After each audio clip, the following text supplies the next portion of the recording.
Hi friends, అందరికీ శ్రీమాత్రే నమః. వారాహి అమ్మవారి కవచం మనందరి కోసం. అస్య శ్రీ వారాహి కవచస్య త్రిలోచన ఋషిః అనుషుప్చంద్రః శ్రీ వారాహి దేవతా. ఓం బీజం గ్లౌం శక్తిః స్వాహేతి కీలకం మమ सर्वशत्रुविनाशनार्थे जपे विनियोगः. ध्यानं दात्रेन्द्रनीलवर्धाम्बां चन्द्रसूर्याग्निलोचना विधिविष्णुहरेन्द्रादीं मातृभैरवसेवितां जलन्मणिप्रोक्तमकुटामाला विलाम्बिताम् अस्य सहस्राणि सर्वाणि तत्कारोचितानि च एतैः समस्तविविधं मुसलां हलां पात्वां हिंसहि कवचं भुक्तिमुक्तिफलप्रदं पठेत् स्कन्दं रक्षार्थं घोरशत्रुनिवर्दितं.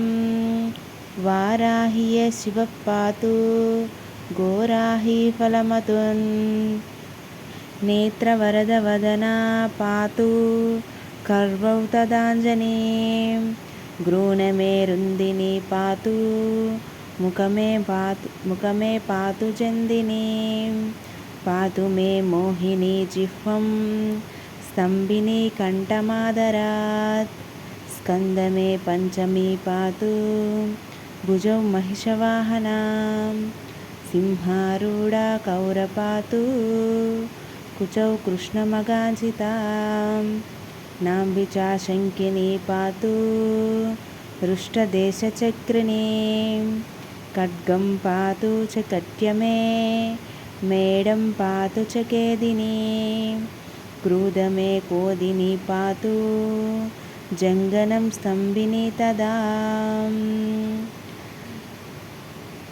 चण्डोच्चार्युगं जाननी शत्रुमार्दिनी जङ्गद्वयं भद्रकाली महङ्काली चङ्गुल्यवे पादाद्गुलं पर्वतं पातु चोर्मत्वभैरवी सर्वाङ्गमे सदा पातु कालसंरक्षणी तदा.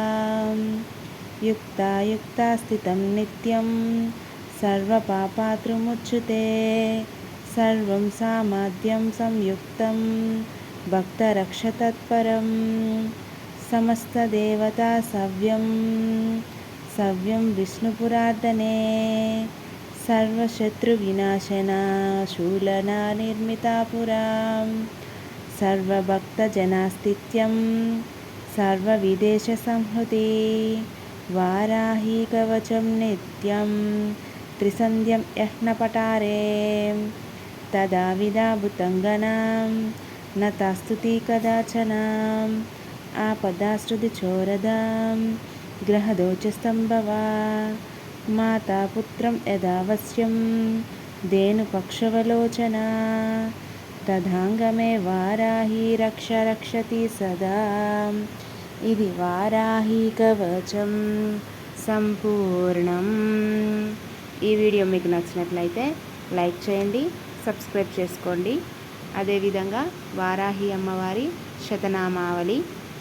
ఓం శత్రు సంహారికార్యై నమః, ఓం దండనాదకాయై నమః, ఓం ఉగ్రరూపాయై నమః, ఓం త్రినేత్రాయై నమః, ఓం వార్తాల్యై నమః, ఓం వారాహ్యై నమః, ఓం వరప్రదాయై నమః, ఓం అందిన్యై నమః,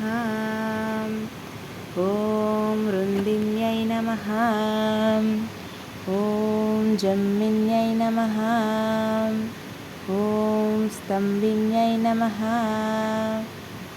శ్రీమాత్రే నమః. జై వారాహి, జై జై వారాహి.